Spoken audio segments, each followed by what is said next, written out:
जब तुम पैदा लिए, जब हम पैदा लिए, जग हंसे हम रोए, ऐसी करनी कर चले, हम हंसे जग रोए। मतलब एक साधारण सी बात है कि कोई जब बच्चा पैदा लेता है तो उसके रोने की आवाज सुनकर समाज के लोग खुशी मनाते हैं, लेकिन वह व्यक्ति के संपूर्ण जीवन की सार्थकता इसी में है कि जब वो यहाँ से जाए तो उनकी आत्मा प्रसन्न हो और उनको चाहने और मानने वाले लोग यहाँ पर शोक मनाएं।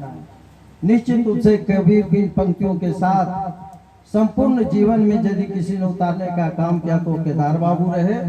यही कारण कि इनके चले जाने के बाद भी आज हम लोग यहाँ इकट्ठे होकर के इनके बारे में चर्चा कर रहे हैं।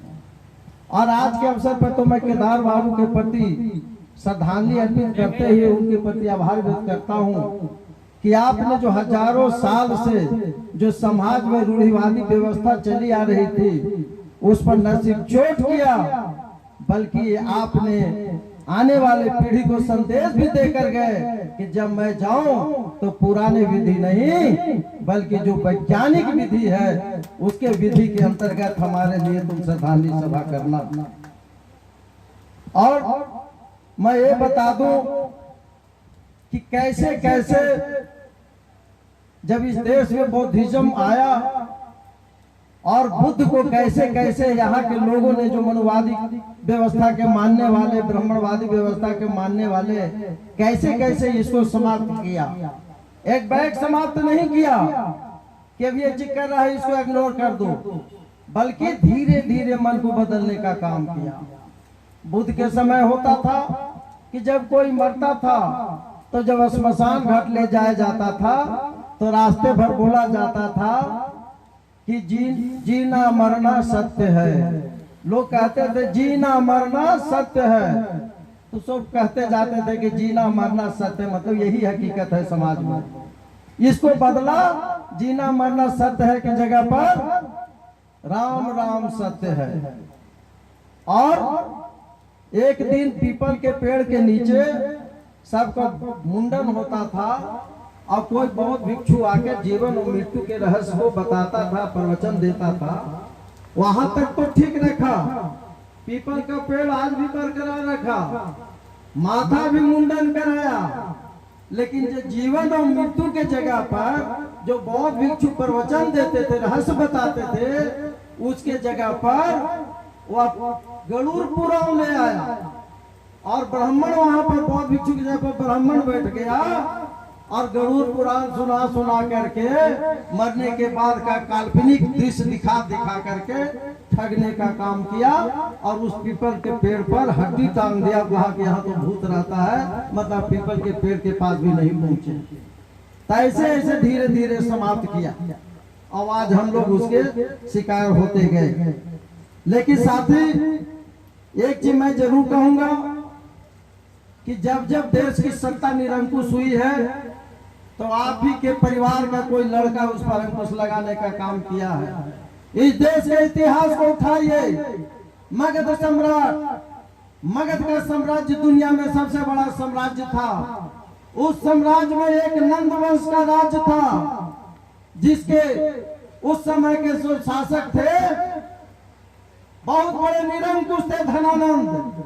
आज जब धनानंद की निरंकुशता बढ़ी तो आप ही के समाज का एक बेटा निकलता है चंद्रगुप्त मौर्य और धनानंद की निरंकुश सरकार का सत्ता को समाप्त करके मौर्य वंश की स्थापना करता है। जब इस देश में एक इंसान के छाया से दूसरे इंसान के शरीर छुआता था उस समय भी आप ही के घर का बेटा महात्मा बुद्ध निकलता है, आई ब्राह्मणी व्यवस्था के खिलाफ चोट करता है और इंसान बराबर है इसका संदेश देता है, पूरे देश में बौद्धिज्म का व्यवस्था कायम करता है। लेकिन और आगे चलिए कि जब पुष्यमित्र शुंग वृद्धर्थ को हत्या करके पुनः ब्राह्मणी व्यवस्था को जब कायम करता है तो शूद्रों को जो उसने 4 वर्णों में बांट रखा था, ब्राह्मण क्षत्रिय वैश्य शूद्रों को न सिर्फ धन रखने का अधिकार नहीं था बल्कि पढ़ने का भी अधिकार नहीं था और औरतें चाहे जिस वर्ग का भी हो उसको भी पढ़ने का अधिकार नहीं था। लेकिन आप ही के घर का बेटा महात्मा फुले निकलता है और उसके लिए संघर्ष करता है और शिक्षा का रास्ता को खोलने का काम करता है। 20वीं शताब्दी में जब इसी देश में, इस राज्य में जब सामंती व्यवस्था हावी थी, पिछड़े दलित अल्पसंख्यक सम्मान के साथ जी नहीं सकता था, तो इसी मगध के धरती पर एक जगदेव प्रसाद भी पैदा लेता है और उसके खिलाफ आंदोलन चलाता है और नारा देता है, 100 में 90 शोषित है, 90 भाग हमारा है, धन और धरती राजपाट में 90 भाग हमारा है, 10 का शासन 90 पर नहीं चलेगा, नहीं चलेगा। परिणाम क्या होता है? उनको भी शहादत देना पड़ता है, लेकिन उनका शहादत बेकार नहीं जाता है। उनका शहादत का ही देन है किसी बिहार की धरती पर कर्पूरी ठाकुर जैसा एक नाय का भी बेटा बिहार का मुख्यमंत्री बनता है। जब 90% की गोलबंदी होता है, जगदेव प्रसाद का शहादत से जमीन पर उतरता है, लेकिन पुनः वो बैठता नहीं है। 90% की गोलबंदी कैसे टूटे, इसको एक से एक षड्यंत्र रचता है और कर्पूरी ठाकुर को ही बदनाम करके उस समय उस गोलबंदी को भी तोड़ने का काम किया था। और आप ही के बीच का एक व्यक्ति को सामने रख करके, क्योंकि वो सामना सामने लड़ने के लिए उसके पास अब ताकत नहीं बची थी, इसलिए आप ही के बीच का एक व्यक्ति को तोड़ करके आगे रखता है सामने, और पीछे से कोई लड़ता और है, मुखौटा किसी और को बनाता है, और कर्पूरी ठाकुर को भी पदच्युत करने का काम किया। फिर संघर्ष करते करते 90 में पुनः चक्र घूमता है, और 90% की जब गोलबंदी होती है तो बिहार में एक चरवाहा का भी बेटा लालू यादव मुख्यमंत्री बनता है। लेकिन उस लालू यादव को भी सामने किसी अन्य को मुखौटा रख करके और उस गोलबंदी को भी तोड़ने का काम करता है। नेपथ्य से किसी और की भूमिका रहती है और आज उसे जेल में जाने के लिए मजबूर करता है। उसकी गलती क्या थी? पिछड़े और दलितों के बीच में स्वाभिमान पैदा करने का काम किया था, आपको बराबर की कुर्सी दिलाने का काम किया था। यही उसका सबसे बड़ा अपराध था। लेकिन साथी, हम लोग डरने वाले नहीं हैं, हमको और लड़ाई को आगे करना है। जैसा कि एक साथी ने वक्ता ने कहा था कि जगदेव बाबू कहा करते थे कि पहले पीढ़ी के लोग शहीद होंगे, दूसरी पीढ़ी के लोग जेल जाएंगे, तीसरी पीढ़ी को लोग राज करेंगे। जगदेव बाबू पहली पीढ़ी के शहादत हुई, दूसरी पीढ़ी लालू यादव जेल में है, लेकिन आने वाले दिनों में अगली पीढ़ी राज करेगी और जो चिरस्थायी होगा, यदि आप जगदेव प्रसाद के शहादत को यदि याद रखेंगे तो। लेकिन साथियों, लेकिन एक चीज से बहुत डर लगता है, उसको आपको समझने की जरूरत है। आप शिकारी को देखे होंगे, चिड़िया को कैसे मारता है। वो जाल बिछा देता है और जाल के अंदर वो दाना डाल देता है और एक चिड़िया को ही वहां पर पैर बांध कर रख देता है। वो दाना चुनते रहती है, बाकी सब चिड़िया को लगता है कि मेरा है बिरादरी का तो है, कोई डर भय नहीं है। दाना चुनने के लिए उतरता है और पीछे से जो शिकारी छिपा हुआ रहता है वह जाल से सभी चिड़िया को फंसा करके उसको शिकार बनाता है। अवसर आने पर वैसे ऐसे समय में उसी ढंग के चिड़िया भी हमारे बीच में आता है और हमारे 90% को गोलबंदी को अपना समाज, अपना जाति बताकर तोड़ने का काम करता है। अब हम बिखर जाते हैं और पुनः 10% के लोगों को राज सत्ता पर कायम कर देते हैं। इसलिए उस शिकारी से हमको सीख लेना पड़ेगा कि हमको 90% की जीत कभी फूटने हम नहीं देंगे। और कोई नई बात नहीं है, आप इतिहास उठाइए।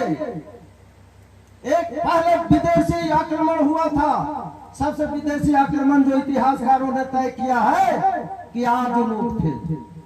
आज लोग इस देश पर गुलाम बनाया, इस देश के लोगों को।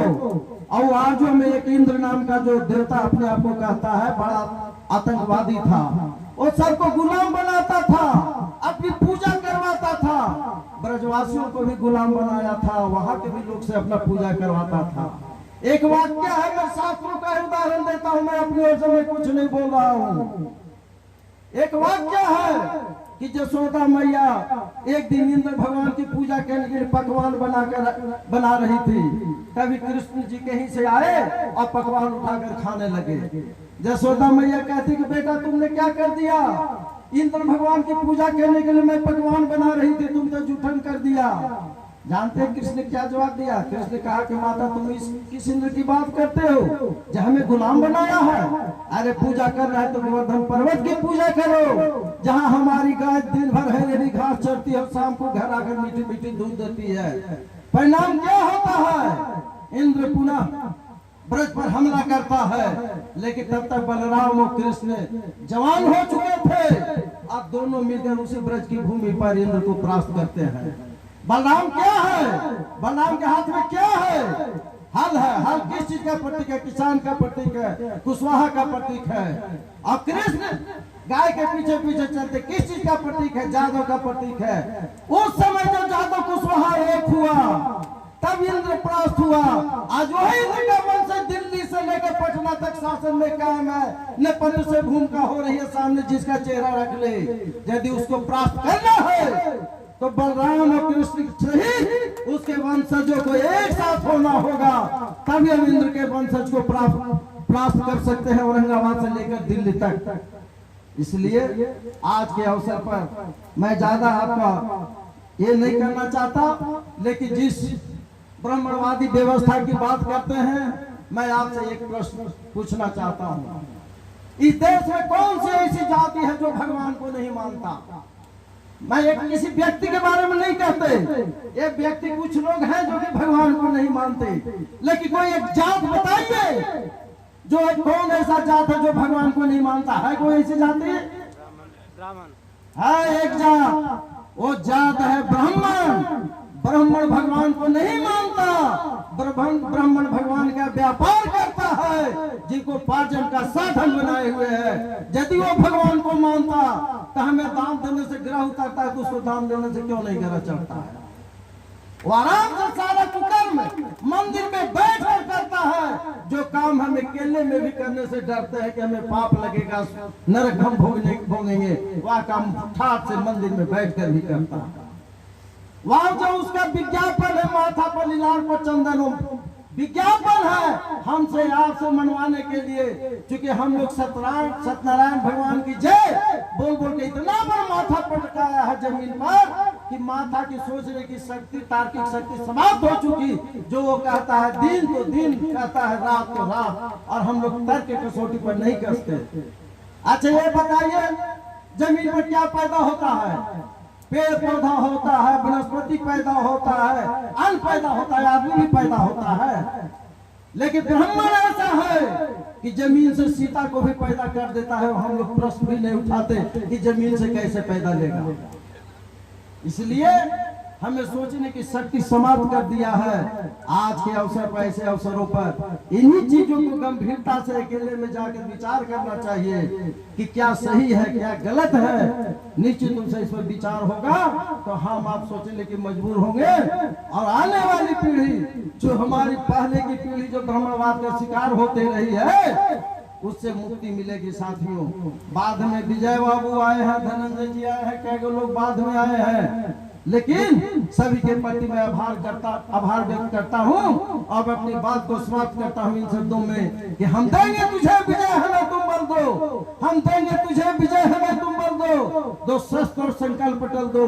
यदि हाथ हमारा होगा एक दूसरे के कर में, फिर कौन माई का लाल जो जीते हमें समर में। जय हिंद। साथियों, नेशनल जनमंच को सब्सक्राइब करें, साथ ही बेल आइकन की घंटी को बजाएं।